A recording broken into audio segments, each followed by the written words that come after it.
शनि और मंगल की जो राशियां हैं आपस में, शनि की जैसे मकर है, कुंभ राशि है, मंगल की मेष है और वृश्चिक राशि है, इनकी आपस में कभी भी नहीं बनती। अगर वो कोशिश करे कि ये ना हो तो ज्यादा बेहतर है। ये अगर शुक्र शनि के साथ विराजमान है तो ऐसा व्यक्ति लाइफ में हमेशा जॉब से ही पैसा अच्छा कमा सकता है। अगर आप 6th हाउस आपका मजबूत है और 6th हाउस में किसी ऐसे प्लेनेट की मजबूती है, फॉर एग्जाम्पल मैं बताऊँ, छठा भाव कुंडली में वैसे तो अशुभ भाव है, इसमें अगर अशुभ ही ग्रह अगर विराजमान हो जाए तो वहां पर वो अच्छा रिजल्ट देगा। जैसे हमारे स्टूडियो में जितने अभी बैठे हुए हैं, ये सब क्रिएटिव काम कर रहे हैं, तो क्रिएटिविटी के लिए कैसे, कौन सा लगनेस कहाँ होना चाहिए? देखिए, क्रिएटिविटी के लिए ये जो फील्ड है सीधे सीधे शुक्र है। देखिए, सिंह राशि सूर्य की राशि, सिंह से जैसे आपको खुद ही समझ में आ रहा होगा, सिंह मतलब है, संस्कृत का वर्ड है सिंह और उसका अर्थ होता है सिंह। तुला राशि जिनकी भी है तो उनके लिए तो ये ऐसा ऑफर है, ऐसी अपॉर्चुनिटी है इस टाइम पे कि वो जो चाहेंगे अपनी लाइफ में वो इस समय अचीव कर सकते हैं। तो सिंह राशि वाले हमेशा राजसी जीवन जीना चाहते हैं। कर्क राशि का मतलब है ये जल तत्व की राशि है, तो जल तत्व का मतलब हमें सीधे सीधे समझ में आ रहा है शीतलता। हाँ, लेकिन ये बहुत खतरनाक भी है। खतरनाक कैसे, मैं आपको एक चीज बताऊं कि ये आपको कब काट लेंगे आपको पता नहीं चलेगा। नमस्कार, मैं हूँ देवु मिश्रा और आप देख रहे हैं ज्ञान जंक्शन, जहाँ हर मोड़ पर मिलता है नया ज्ञान। आज मैं आपको मिलवाने वाला हूँ आपके चहेते जो एस्ट्रोलॉजर हैं, आचार्य राहुल जी से। हाँ जी, आचार्य राहुल जी, जो इससे पहले भी हमारे साथ पास एक बार आ चुके हैं और हमने पॉडकास्ट किया था और आपके बहुत सारे मैसेज आए थे उस पॉडकास्ट को लेके, एंड आपका डिमांड भी था कि और एक बार आचार्य जी आए हमारे साथ, अब बात करें। तो उसमें आपके जो खास बातें थी कि भाई आप अपने राशि के बारे में जानना चाहते हैं, तो उसके लिए इस बार फिर हमने आचार्य जी को यहाँ रिक्वेस्ट की और वो आए हैं। और आज हम बहुत सारे बात करेंगे, ग्रहों के बारे में बात करेंगे, शादी के बारे में बात करेंगे, रिलेशनशिप के ऊपर बात करेंगे और ऑफ कोर्स हम सारे राशियों के ऊपर बात करेंगे, जिस राशियों के बारे में हम लास्ट पॉडकास्ट में बात नहीं किए थे उसके ऊपर बात करेंगे। तो ये इतने सारे बात करना है हमें, तो ये इंटरेस्टिंग बहुत होने वाला है ये पॉडकास्ट। तो इस पॉडकास्ट को पूरा एंड तक देखिए और हमारे साथ बने रहिए। स्वागत है आचार्य जी। तो आज फिर हम बात करेंगे, बहुत सारी जो जो चीजें मैंने बोला उसके ऊपर बात करेंगे। तो सबसे पहले मेरा तो सबसे पहला क्वेश्चन आपको होगा, ये है कि जो ग्रहों का जो कंट्रोल है वो क्या इंसान के ऊपर बहुत ज्यादा पूरा कंप्लीटली कंट्रोल है कि क्या है? देखिए, ग्रह जो है, जो ज्योतिष है, इससे इसका सीधा सीधा ऐसे समझना है कि पूरे तरीके से नियंत्रण नहीं करने का काम नहीं है, ये कर्म पर पूरे तरीके से निर्धारित है। अर्थात कि हम अपने प्रारब्ध में किस प्रकार के कर्म करके आए हैं उसी से ही संबंधित हमारी जन्म कुंडली तैयार होती है और उसी प्रकार से वो पूरा जीवन हमारा फलित होता है। हमारा स्वभाव, हमारी प्रकृति, हमारा करियर, हमारी जो भी लाइफ जिस तरह से भी जिस पाथ पे चलनी है, ये सब कुछ प्रारब्ध में किए गए कर्मों के आधार पर ही जो कुंडली हमारी तैयार होती है, उसी से ही फिर वो आगे पूरा जीवन चलता है। तो ज्योतिष ग्रहों को या हमारी लाइफ को या जो ग्रह है, ये नियंत्रण नहीं करते हैं, ये एक आपका पाथ जो है उसको बताने का काम करते हैं और मार्गदर्शक की तरह काम करते तो बेसिकली वो आपको अवेयरनेस क्रिएट करते हैं। हैं। एग्जैक्ट, फाइनल नहीं है वो, बट अवेयरनेस अवेयरनेस हाँ। जी, तो आपको अवेयर अवेयर करने का काम करती है, क्योंकि ये मैंने पिछले पॉडकास्ट में भी बताया कि जो ज्योतिष है ये हमारे वेदों के नेत्र हैं। नेत्र हमारे जैसे शरीर में जो हम काम करते हैं, नेत्रों का काम होता है चीजों को देखना, तो जो रास्ता है उस रास्ते को दिखाने का काम करता है। जो उस रास्ते को नियंत्रित तो नहीं कर सकता, बदल भी नहीं सकता, रास्ता जहां है वही रहेगा, रास्ता नहीं चेंज हो सकता है, बट आपके लिए कौन सा बेस्ट है, जिस रास्ते पर आपको जाना चाहिए। ये ऐसे है, ऐसा मान लीजिए कि जैसे वर्षा होने वाली है, मौसम आपको तय करके बताएगा कि आपको घर से छाता लेकर निकलना है या नहीं। ओके, तो एग्जैक्टली उस तरह तो से बेसिकली कर्मा जो है वो मेन है मेन, और कर्मा ही दिखाता है रास्ता ग्रहों की तरफ। ऐसा कह लीजिए कि कर्मा और ज्योतिष, ज्योतिष कर्मा का प्रतिबिंब है, अर्थात उसका आईना है, वो उसको बताता है, दर्शाता है, क्योंकि जैसा हम कर्म करते हैं वैसी ही हमें हमारी जन्म कुंडली प्राप्त होती है और हमारे जीवन में हम जो भी चुनते हैं, जो भी हम करते हैं, बिल्कुल उसी का अकॉर्डिंग करते हैं। बस समझ लेते हैं इसको, एक एग्जांपल से, उदाहरण से समझते हैं कि जैसे बच्चा पैदा होता है, पैदा होते ही हम देखते हैं कई बार ऐसा हो जाता है कि वो पैदा होते ही बीमार हो गया या उसकी लाइफ बहुत शॉर्ट हो गई, 1 महीने 2 महीने 4 महीने वो नहीं सरवाइव कर पाया। तो उसका क्या रीजन है? क्या उस बच्चे ने पैदा होते ही कोई ऐसा कर्म कर दिया? 4 महीने का बच्चा या 1 महीने का बच्चा वो कैसे वो कर्म कर सकता है? इसका मतलब है कि वह प्रारब्ध में जो कर्म करके आया है उसी के अकॉर्डिंगली आज उसकी लाइफ शॉर्ट रही या लंबी होगी, लाइफ में जो भी वो चीजें तय करेगा वो एक्चुअली में उसके प्रारब्ध में किए गए कर्म। तो कर्म तो आपको प्रारब्ध का भी नहीं छोड़ रहा है, प्रेजेंट का भी नहीं छोड़ेगा, कर्म कभी भी छोड़ता नहीं है। तो कर्म और ज्योतिष दोनों एक दूसरे के प्रतिबिंब है। अच्छा। वो दिखाएगा हाँ हाँ। कि ज्योतिष वो बता रहा है कि आप ये कर्म करके आए हो, इसलिए पंचम भाव में राहु है, इसलिए केतु पंचम में मंगल के साथ आपका रिलेशनशिप बार बार खराब हो रहा है, जो भी चीजें हो रही हाँ हैं। हाँ हाँ। आप बहुत कोशिश करते रहे कि मैं बिजनेस कर लूं, बार बार बिजनेस फेल हो रहा है, फिर भी नौकरी में ही लगे हुए हैं। हाँ। तो ये सब क्यों हो रहा है ऐसा हमारे साथ में? ऐसा इसलिए हो रहा है क्योंकि हम ऐसा कर्म करके आए हैं। तो ये बहुत कॉन्सेप्ट क्लियर करना बहुत जरूरी है लोगों को। ये डर और ये भय का जो माहौल है ना कि कुंडली में इस स्थान पे शनि विराजमान है या यहाँ पर ये राहु की दशा है, 7.5 की लग गई है, मंगल दोष है तो शादी नहीं हो रही, ये सब चीजें हो रही हैं। तो एक्चुअली में क्या है, ये सब चीजें काम कैसे कर रही हैं? ये कोई डर या भय चीजें नहीं है, आप वो कर्म करके आए हैं, अब आपको उसका फल भोगना पड़ेगा। तो ज्योतिष आपको बताएगा कि आप उस कर्म को करने से जो फल आप प्राप्त कर रहे हैं उससे बचाव कैसे करना है, ये आपको इंडिकेट करेगा आप पाथ डिसाइड। बिल्कुल बिल्कुल। तो अभी हम बात करते हैं थोड़ा सा, अब पता चल गया आपने बिजनेस के बारे में भी बताया, तो अब हम बात करते हैं पैसे के ऊपर। तो पैसा मतलब वेल्थ की बात कर रहे हैं, तो पैसा है, रिलेशन है, शादी है, ये सारे बहुत सारी चीजें हैं। तो हम अगर शुरू करें कि पैसों से अगर शुरू करें तो कुछ ग्रहों का इंडिकेशन होता है कि बिल्कुल कैसे? होता है। देखिए मैं आपको बताता हूँ कि पैसे का सीधा सीधा जो स्वामित्व दिया गया है 9 ग्रहों में से शुक्र पर है। अच्छा। शुक्र जहां पर भी विराजमान होंगे, जिस ग्रह के साथ विराजमान होंगे, वो तय करके आपको बता देगा कि आप कौन से माध्यम से पैसा कमाएंगे, कौन सा माध्यम से आप कमाएंगे। फॉर एग्जाम्पल मैं ले लेता हूँ कि शुक्र आपके एकादश भाव में विराजमान है और वहां पर आपका लग्नेश, जो भी जिस कुंडली का कोई भी लग्नेश हो सकता है, फॉर एग्जाम्पल किसी कुंडली मिथुन लग्न की है और लग्नेश एकादश में विराजमान है और शुक्र उनके साथ विराजमान है, इसका सीधा सीधा मतलब है कि ऐसा व्यक्ति अपनी लाइफ में मैनी सोर्सेज ऑफ इनकम, कई सोर्सेज से इनकम कमाएगा। फॉर एग्जाम्पल कोई जॉब भी करता है, कुछ इन्वेस्टमेंट शेयर मार्केट में भी करता है, कुछ उसकी रेंटल इनकम भी आ रही है। अच्छा। तो मैनी सोर्सेज हो गए उसके इनकम के। तो शुक्र तय करेगा कि आप लाइफ में जॉब करके पैसा कमाएंगे। जैसे मैं दूसरा उदाहरण आपको समझा देता हूँ कि अगर शुक्र शनि के साथ विराजमान है तो ऐसा व्यक्ति लाइफ में हमेशा जॉब से ही पैसा अच्छा कमा सकता है। अच्छा। तो शुक्र और शनि हाँ। जब ये एक साथ विराजमान होंगे किसी भी भाव में, इनकम के हाउस में किसी भी जगह विराज, शुक्र तय करेगा कि ये व्यक्ति जॉब करके पैसा कमाएगा। अच्छा। तो जैसे पैसे के साथ बात हो रही है, तो इसके साथ सक्सेस भी रिलेटेड सब्जेक्ट है। तो सफलता कहिए या जो सक्सेस है, वो कोई ग्रह तय करता है या कोई ग्रह लिंक और है? भाव, हाँ। सिक्स्थ हाउस हमारी लाइफ में परिश्रम दिखाता है, मतलब मेहनत, हम कितने मेहनत कश व्यक्ति हैं, हम कितनी मेहनत करते हैं। आपकी कुंडली का सिक्स्थ हाउस दिखा है, कितने कॉम्पिटिटिव है, क्या छोटी सी भी अगर अड़चन आ गई तो क्या आप घबरा जाते हैं, या फिर छोटी सी भी कोई परेशानी आ गई तो छोड़ भाग कर अपनी मुसीबत से, संघर्ष से भागने लगते हैं? नहीं। अगर आप सिक्स हाउस आपका मजबूत है और सिक्स हाउस में किसी ऐसे प्लेनेट की मजबूती है, फॉर एग्जाम्पल मैं बताऊं, छठा भाव कुंडली में वैसे तो अशुभ भाव है, इसमें अगर अशुभ ही ग्रह अगर विराजमान हो जाए, इस यहाँ पर मैथमेटिक का एक फॉर्मूला लगता है, minus minus equals two plus. अच्छा। हाँ, तो वहां पर वो अच्छा रिजल्ट देगा।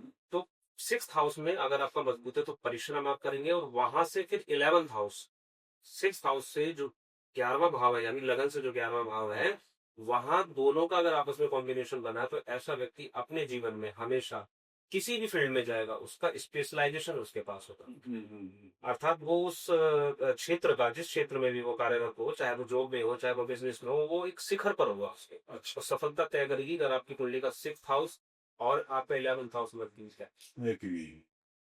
एक चीज इसमें और एक चीज भी आता है कि भाई आप गलत ट्रैक पे चले गए हो, मतलब आप परिश्रम तो कर ही रहे हो जी। बट आपको सक्सेस नहीं मिल रहा है, तो वहां पे कैसे उसको पता चलेगा कि भाई मेरा ये प्रॉब्लम है, मेरा गांव में ये इशू है, उस वजह से मैं कर नहीं पा रहा हूँ, इसका कैसे मैं बता दूं, देखिए सबसे पहले निर्णय कौन लेने वाला है, कैरियर किसका बनने वाला है, यानी हाँ। हमारा स्वयं का, जिसकी आप कुंडली देख रहे हैं। कुंडली जिनके बारे में जानना चाह रहे हैं वो है कुंडली का लग्न भाव। हाँ। लग्न भाव और लग्नेश उसकी पोजीशन बताएगी कि लाइफ में उसकी स्वभाव कैसा है, उसका उसकी प्रकृति कैसी है। वो तय करेगा ना कि लाइफ में ये जॉब में बहुत अच्छा कर पाएगा, इसका किस तरीके का व्यवहार है। तो व्यवहार ही व्यापार है, व्यवहार से ही व्यापार है। तो मुझे थोड़ा सा इस पे थोड़ा डिटेल में बताइए। जैसे लग्नेश की आप बात कर रहे हैं, लग्नेश प्रकृतित्व को दिखाता है कि भाई तो उसके ऊपर थोड़ा डिटेल में बताइए देखिए, कौन जैसे हम सा। अपनी फैमिली में भी देखते हैं, हम बच्चों को, छोटे से बच्चे को देखते हैं, हम बता देते हैं, अरे ये तो फुटबॉलर बनेगा, हाँ ये तो अरे बड़ा होकर हाँ क्रिकेटर बनेगा, अरे ये तो डॉक्टर बनेगा। हम कैसे तय कर लेते हैं, उसका व्यवहार हम ऐसा देखते हैं, उसका इंटरेस्ट हम देखते हैं उन हाँ चीजों में। हाँ। तो इसी तरह से लग्नेश लगन में ही बैठा है। ऐसा व्यक्ति हमेशा अपने ऊपर काम करने की कोशिश ज्यादा करेगा, लाभ भाव में बैठा लाभ कमाने की कोशिश ज्यादा करेगा। लग्नेश की पोजीशन 100% तय करके बताएगी। और मैं, आपने देखा होगा, मैं एक और चीज बता देता हूँ यहाँ पर, अगर किसी का लग्नेश 12th हाउस को चला गया है तो ऐसा व्यक्ति कभी भी अपने जन्म स्थान पर तो रह ही नहीं सकता, हमेशा जन्म स्थान से या तो दूर रह करके काम करेगा, और जन्म स्थान से इतना दूर जाएगा कि हो सकता है कि विदेश जाए। अच्छा हाँ, तो इसकी और दूसरी उसकी भ्रमण जो, यानी यात्राएं करने की जो क्षमता कह लीजिए या इंटरेस्ट कह लीजिए, बहुत ज्यादा होगा। वो हमेशा यात्रा करके ही अच्छा अपना जीवन यापन करेगा, वो कभी एक जगह पर, एक स्थान पर नहीं रहेगा। ऐसी ही एक कुंडली मैंने अभी कुछ समय पहले देखी है। एक भाई साहब में बाहर ही है अभी वो, तो उनका पूरी लाइफ, अभी वो 74 ईयर ओल्ड है अभी राइट नाउ। अच्छा तो उन्होंने अपनी लाइफ का पूरा 44-45 साल का जो करियर था उनका, वो पूरा उन्होंने घूमते हुए बिताया है। अच्छा पैसा भी कमाया उससे उन्होंने। एक कहते हैं कि अभी पूरे वर्ल्ड में 2-3 देश ही ऐसे बचे हैं जहां वो नहीं घूमे। तो कहने का मतलब है, लग्नेश का पोजीशन आपकी कैरियर को, चुनाव को, पाथ को, कि आपको पहली चीज, क्योंकि आपको सबसे पहले पढ़ाई कौन सी करनी है, वो एजुकेशन का फील्ड कौन सा तय करना है, कि भाई जैसे 10th 10वीं क्लास में पहुंचते ही हम तय कर लेते हैं ना कि हमें ये पढ़ना है, डॉक्टरी पे जाना है या इंजीनियरिंग कॉमर्स पे जाना है। इंजीनियरिंग जाना है। तो एक्चुअली में वो पहले आपको तय कर लेना है, तो वो लग्नेश तय करे। अच्छा लग्नेश की पोजीशन को देखना बहुत जरूरी है। वो आपको, अगर आप मान लीजिए अगर आप डॉक्टर बन भी गए, आप अगर आपकी कुंडली नहीं बता रही है, लग्नेश की पोजीशन नहीं बता रही, तो अच्छे डॉक्टर नहीं बन पाए। अच्छा जैसे बार बार वो एग्जाम्पल्स आता है ना, बहुत सारे हाँ क्रिकेटर्स का आता है हाँ कि भाई अगर सचिन बन जाते तो फिर कुछ और बन जाते, तो वो अच्छे फुटबॉलर नहीं बन पाते। नहीं बनता। तो वो अच्छे क्रिकेटर ही बनना लिखा था, तो उनको पाथ मिला। पाथ कैसे मिला उनको, आप हम सब जानते हैं कि वो ज्योतिष को सभी लोग मानते हैं। ऐसा नहीं है कि ज्योतिष एक ऐसा सब्जेक्ट है जो आपके पाथ को तय करता है, आपको बहुत हेल्प करता है। एक जैसे क्रिएटिव फील्ड में जो है, जैसे हमारे स्टूडियो में जितने अभी बैठे हुए हैं, ये सब क्रिएटिव काम कर रहे हैं, तो क्रिएटिविटी के लिए कैसे, कौन सा लर्नेस कहाँ होना चाहिए। देखिए, क्रिएटिविटी के लिए ये जो फील्ड है सीधे सीधे शुक्र की है। मैं अभी इसके बाद उस पर भी आऊंगा, पूरा डिटेल में मैं आपको उसके विषय में भी बताऊंगा कि क्योंकि अभी एक चेंज भी होने वाला है। अच्छा शुक्र का एक राशि परिवर्तन भी होने वाला है, और हाँ जिस फील्ड की आप बात करें उन फील्ड के लिए ये एक ऐसा सुनहरा अवसर होगा कि अपने आप को, जो बहुत लंबे समय से इसमें अपने आप को नहीं कुछ बेहतर कर पा रहे थे, बेहतर कर पा रहे, तो वो अपॉर्चुनिटी उनको इस टाइम पे मिली, इस टाइम पे मिल इस टाइम पे मिली। अच्छा तो शुक्र तय करता है, आप अगर क्रिएटिव फील्ड में हैं, अगर आप यूट्यूब में इन्फ्लुएंसर हैं, हाँ जैसे आप वीडियोस हाँ बनाते हैं, पॉडकास्ट बना रहे हैं, है ना, और भी जो इस फील्ड से बहुत सारे जुड़े लोग हैं, एक्टर्स हैं, एक्ट्रेसेस हैं, हाँ मैं यहाँ तक कहूंगा मीडिया भी जो है, हमारी न्यूज अच्छा इंडस्ट्री है, वो भी टोटली इसी से प्रिंट फील्ड ही जुड़े हुए हैं। क्रिएटिव। तो ये शुक्र तय करेगा कि शुक्र की जो पोजीशन है आपकी कुंडली में, वो तय करके आपको बताएगी कि आप क्रिएटिव फील्ड में कितने सक्सेस होंगे। अच्छा लग्नेश का अगर साथ मिल गया, फॉर एग्जाम्पल मैंने जैसा बताया, किसी का भी कोई लग्नेश हो सकता है, मंगल भी हो सकता है, शुक्र भी हो, खुद शुक्र भी हो सकता है। तो लग्नेश के साथ अगर शुक्र की पोजीशन बढ़िया बनी हुई है, वो शुभ ग्रहों के साथ में विराजमान है, शुभ ग्रह उसको देख रहे हैं, क्योंकि शुक्र अपने आप में एक नैसर्गिक शुभ ग्रह है। तो वो जिसके साथ में बैठेगा उसको बढ़ाएगा, हमेशा इन्फ्लुएंस करेगा और उसको बढ़ोतरी देगा। तो वो टाइम पीरियड अभी आने वाला है। आने वाला है, कब से आने वाला है। 2 नवंबर से शुक्र जो है वो अपनी खुद की राशि तुला राशि में वो प्रवेश करने जा रहे हैं। अच्छा हाँ, और तुला राशि जिनकी भी है, हाँ हाँ तो उनके लिए तो ये ऐसा ऑफर है, ऐसी अपॉर्चुनिटी है इस टाइम पे, कि वो जो चाहेंगे अपनी लाइफ में वो इस समय अचीव कर सकते हैं, क्योंकि शुक्र जो है स्वयं इच्छाओं की पूर्ति के देवता है, अच्छा ऐश्वर्य के देवता है, सौंदर्य के देवता है। वो एक ऐसे देवता है जो इम्पॉसिबल होता है वो उसको पॉसिबल बना देते हैं। यानी वो इच्छा वो नहीं देखते कि आपकी इच्छा अच्छी है कि बुरी है, वो उनको आता है कि उसको पूरा कैसे करें। तो शुक्र अपनी राशि में जब आएंगे तो तुला राशि वालों के लिए तो लॉटरी कह लीजिए लगने वाली है, गोल्डन पीरियड कह लीजिए। तुला राशि वालों के लिए 2 नवंबर से जो टाइम पीरियड आएगा, तो उनके लिए तो आप जान लीजिए कि गोल्डन पीरियड है। बहुत जो वो अच्छा। चाहेंगे, अगर रिलेशनशिप में कहीं परेशान है, किसी बात को लेकर के सोच रहे थे कि हम रिश्ते में हैं, और बहुत लंबे समय से चीजें चल रही थी, वो फाइनलाइज नहीं हो पा रहा है, शादी तक नहीं जा रहा है, वो उनकी इच्छा पूरी करेगा यहाँ पर शुक्र उनकी राशि में आने से। अगर वो बहुत सा, अच्छा एक चीज और मैं बीच में रोक करके आपको बताऊंगा, जो साल 2025 है ना, इसमें एक चीज आपने नोटिस करी होगी कि यहाँ पर जो स्वयं का जो मंथन है, स्वयं की जो विचार हैं हमारे, इस पर व्यक्ति ने बहुत ज्यादा काम किया है। इस पूरे 2025 में आपने देखा होगा लोग अपने ऊपर ज्यादा ध्यान दे रहे हैं। ध्यान दे रहे हैं, हाँ। हेल्थ कॉन्शियस आपको लगता होगा पहले से ज्यादा हो गया हाँ, है। बिल्कुल हुए। और अपनी लाइफ के बारे में ज्यादा सोच रहे हाँ। हैं। भाग रहे थे जो चीजों के पीछे, की पैसे के पीछे, करियर के पीछे, थोड़ा सा अब ठहराव है। बिल्कुल ठहराव। तो 2025 साल इसी तरीके का रहने वाला है। आगे फिर और आपको मैं अगले साल के विषय में बताऊंगा, इसी से जुड़ा हुआ मेरा एक क्वेश्चन उस पे है, मैं बाद में आपके पास आऊंगा 2025 को लेके। तो अब जैसे हम बात करें तो तुला राशि वालों के लिए तो मैं बोल दूं कि नवंबर 2 के बाद से आपके बहुत अच्छे दिन आने वाले हैं। बिल्कुल। अब हम बात करते हैं रिलेशनशिप के ऊपर, जो आज के जो यूथ है, या यूथ नहीं, मैं कहूंगा सबके लिए रिलेशन को लेके बड़े सारे वरीड रहते हैं, रिश्ता बनना है, ये होना है, उसके लिए आपको क्या कहना है कि कौन से ग्रहों का क्या इम्पैक्ट पड़ेगा? देखिए, मैं ऐसा कहूंगा ना कि रिलेशनशिप एक सिचुएशनशिप बन के रह गया है। आज जो सिचुएशन आप देख रहे हैं, मतलब जैसी परिस्थिति हुई वैसा ही रिलेशन बन गया, वैसा ही रिलेशन उस पर प्रभावित उसी तरीके से चीज हो रहा है। देखिए, ये हो कैसे रहा है, मैं आपको बता दूं कि आपने एक चीज नोटिस किया, जब से 2025 में राहु ने कुंभ राशि में प्रवेश किया है, और राहु जब कुंभ राशि में आए हैं और उन्हीं के सामने बिल्कुल 7th हाउस में, उनसे 7वें भाव में ही सीधा केतु विराजमान होते हैं। तो केतु और मंगल की जो युति रही, ये दिखाती है परमानेंट डिटैचमेंट। अच्छा, परमानेंट डिटैचमेंट दिखाती है पूरा। तो डिटैचमेंट जब भी किसी रिलेशनशिप में आ गया, रिश्ते में आ गया, तो जाहिर सी बात है मिसअंडरस्टैंडिंग्स होंगी। और शनि की राशि में राहु का आ जाना, या कि आपके अंतःकरण में ट्रस्ट जो है, जो विश्वास है, वो खत्म हो गया। अब कोई भी किसी पे भरोसा नहीं कर रहा। दो लोग हैं ऑपोजिट जेंडर के, एक दूसरे पे भरोसा नहीं कर पा रहे। और सबसे ज्यादा आपने देखा होगा कि जितने भी रिश्ते खराब होते हैं वो सिर्फ इसी फैक्टर पे होते हैं। हमारे पास भी जितनी इंक्वायरीज आती है ना, चाहे वो मैरिड कपल्स की आ रही हो, चाहे वो रिलेशनशिप में हो लोग, उनकी आ रही हो, वो यही इंक्वायरीज आती है कि क्या मेरा पार्टनर मुझे चीट कर रहा है, क्या वो मुझ पर ध्यान क्यों नहीं, ये सब चीजें। तो कहने का मतलब है कि ट्रस्ट जो है वो बिल्कुल इसी की नींव भी है। आप समझ सकते हैं इस बात को। किसी भी रिश्ते की सब कुछ बिल्ड है।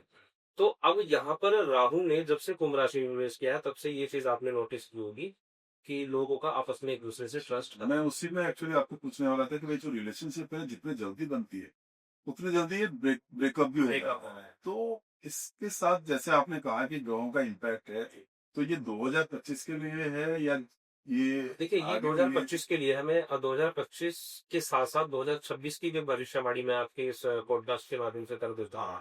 2025 जैसे आपने देखा कि हम कोई भी फसल जब बोते हैं ना, बोना आप समझते होंगे, बिल्कुल।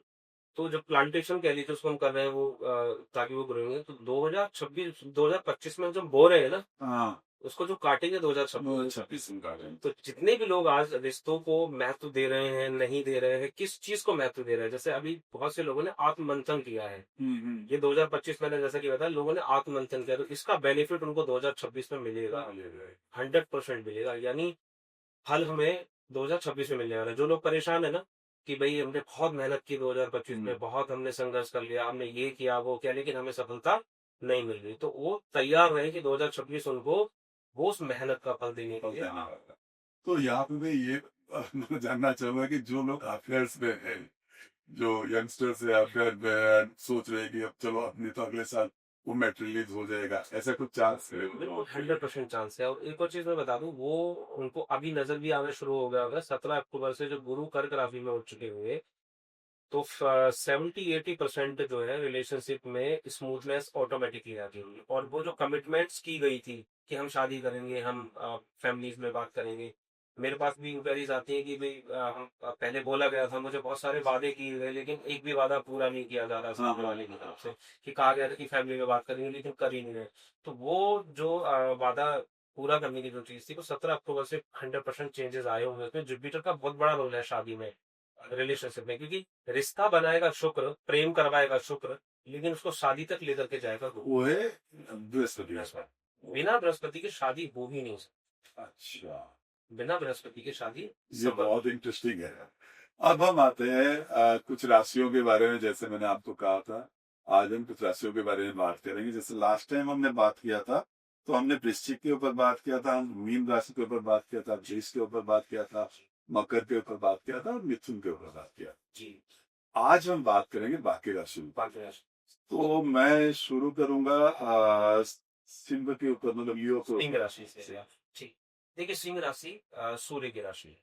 सिंह से जैसे आपको खुद ही समझ में आ रहा होगा, सिंह मतलब है, संस्कृत का वर्ड है सिंह और उसका अर्थ होता है शेर। तो सिंह लग्न के जातक और उसके स्वामी सूर्य यानी ग्रहों के राजा। राजा है, तो हाँ। सिंह राशि वाले हमेशा राजसी जीवन जीना चाहते हैं। उनकी महत्वाकांक्षाएं बड़ी होती हैं, ऊंची होती हैं। वो जीवन में कभी भी किसी के सामने झुक करके काम नहीं करेंगे। अच्छा। आप उन्हें झुकाना चाहेंगे तो वो आपसे दूर हो जाएंगे। सिंह लग्न की राशि वाले कभी किसी के अंडर रह करके काम नहीं करेंगे। वो आपके अंडर अगर काम कर भी रहे होंगे तो भी उनकी, आपने देखा होगा कि उनका जो रुतबा है वो उस तरीके से रहता है कि भाई हम तो जो कह रहे हैं वो उसी तरीके से हम करेंगे, हम आपके हिसाब से अकॉर्डिंग नहीं चलने वाले। तो सिंह राशि वाले लोग कभी जो किसी के सामने झुकते नहीं है। ग्रहों के राजा की राजसी जीवन होता है। खाने में बहुत ये कह रही थी कि चॉइस परफेक्शन के साथ उनको चाहिए होती है। राजसी भोग मतलब तीन तरीके का खाना होता है। राजसिक, तामसिक जो भोजन होता है उसमें से राजसिक जो भोजन है और सात्विक जो भोजन है उसमें राजसिक को ये चुनते हैं। तो इनको अभी किसी चीज को लेके केयरफुल होना चाहिए। सिंह राशि वालों को नहीं, बिल्कुल नहीं। इनके लिए बढ़िया समय अभी पहले से ही, जब से बस थोड़ा केयरफुल इनको एक चीज से रहना है और वो तो बाकी राशि वालों को भी रहना चाहिए। अच्छे और बुरे कर्मों को यहाँ पे तोल मोल के, क्योंकि मैं पिछले शायद पॉडकास्ट में नहीं, शायद मैंने बताया सिंह राशि के बारे में, बता देता हूँ कि सिंह राशि वालों को अगर वो कोई भी कर्म गलत करते हैं इस समय में, क्योंकि शनि जो है वो मीन राशि में है इस समय। अच्छा। अगर सिंह राशि वाला व्यक्ति अगर कोई भी गलत काम करेगा, इंस्टेंटली उसको उसका 3 गुना बुरा फल वो रिएक्शन मिल जाएगा तो। ओ, उसके लिए उसको वेट करने की जरूरत। तो केयरफुल उनको रहना है कि कोई भी गलत काम करने से पहले 1000 बार सोच लेंगे। ओ। अब हम बात करते हैं कर्क राशि के ऊपर। जिसके स्वामी चंद्रमा है। अच्छा। कर्क राशि के स्वामी जिसमें अभी अभी 17 अक्टूबर को देवगुरु बृहस्पति उठ चुके हो गए हैं। तो जिसकी राशि में आकर के बृहस्पति विराजमान हो जाए तो 1000 लोग सलाम हो जाता है।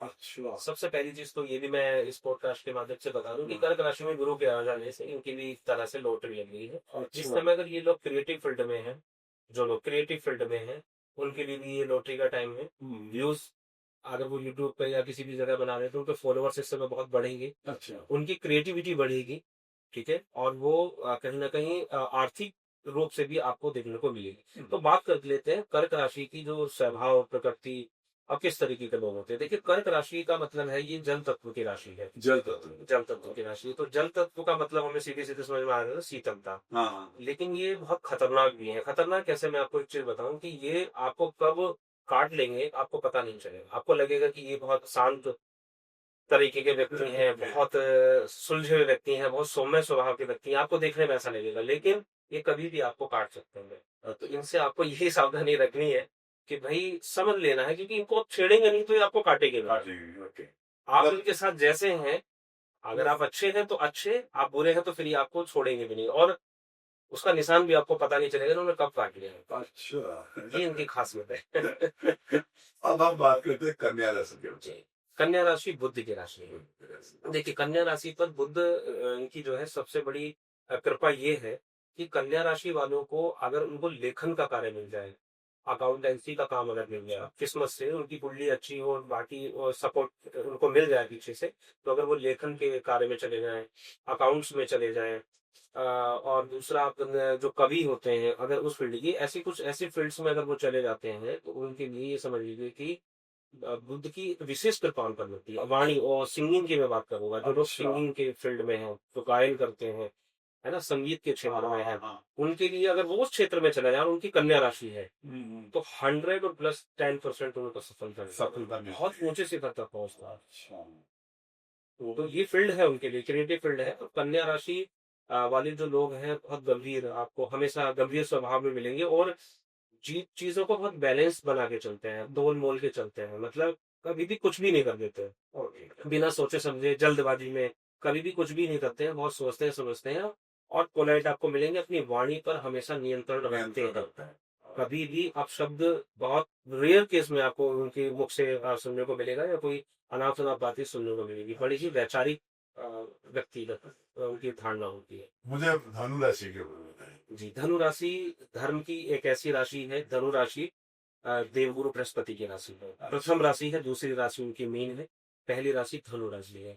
देखिए, धनु राशि पर भी देवगुरु बृहस्पति की बड़ी ऐसी कृपा है, जिसकी वजह से ऐसे लोग ना आध्यात्मिक ज़रूर होते हैं, बहुत आध्यात्मिक होते हैं, मतलब स्पिरिचुअल होते हैं, और ऐसे लोग जो नैतिक जो चीज़ें होती हैं लाइफ में, मोरल ड्यूटीज़ जो होती हैं उनकी, उस पर बहुत ज़्यादा ध्यान कायम देते रहते हैं। हैं। बिल्कुल कायम रहते हैं, बड़ों का आदर करते हैं, बड़ों का सम्मान करते हैं, और ऐसे लोग मेरे हिसाब से जो उनको फील्ड उनको अपनाना चाहिए, वो मैनेजमेंट का फील्ड उनको अगर मिल जाए, बैंकिंग का अगर उनको फील्ड मिल जाए, अच्छा। तो बहुत उनके लिए अच्छा है। और दूसरा फील्ड उनके लिए बनता है कि अगर वो टीचिंग का अगर प्रोफेशन उनको पसंद है, तो उस तरफ अगर चले मेंटरिंग करें। कंसल्टेंसी टाइप कुछ कर सकते हैं। जैसे ऑनलाइन हम देखते हैं, बहुत से टीचर्स पढ़ाते हैं ना, एक दो लोग आपने देखे बहुत सफल हुए, हाँ हाँ ऑनलाइन पढ़ा रहे हैं, लेकिन बहुत बड़े स्तर पर उनका हाँ वर्ल्ड वाइड हो गया है। हाँ। तो आप देखेंगे ज्यादातर आपको धनुराशि के वो आपको ओके। ज्यादातर इस तरह से। धनुराशि वाले। अब और दो राशि रह गए, जी। एक हम मेष के बारे में बात मेष करते हैं। मेष राशि। देखिए, मेष जो है मैं आपको बता देता हूँ, मेष राशि जो है काल पुरुष का सर है। अर्थात काल पुरुष हम किसको कहते हैं? काल पुरुष कहते हैं जहां से पूरी कुंडली तैयार होती है, उसका सर कहा गया है, काल पुरुष का अच्छा। सर है मेष राशि। ओके। इसके स्वामी मंगल है। हाँ हाँ। और मंगल, जैसा आप जानते हैं कि मंगल एक ऐसा प्लेनेट है, एक ऐसा ग्रह है जो क्रूर ग्रहों में भी आता है, उग्र ग्रहों में आता है।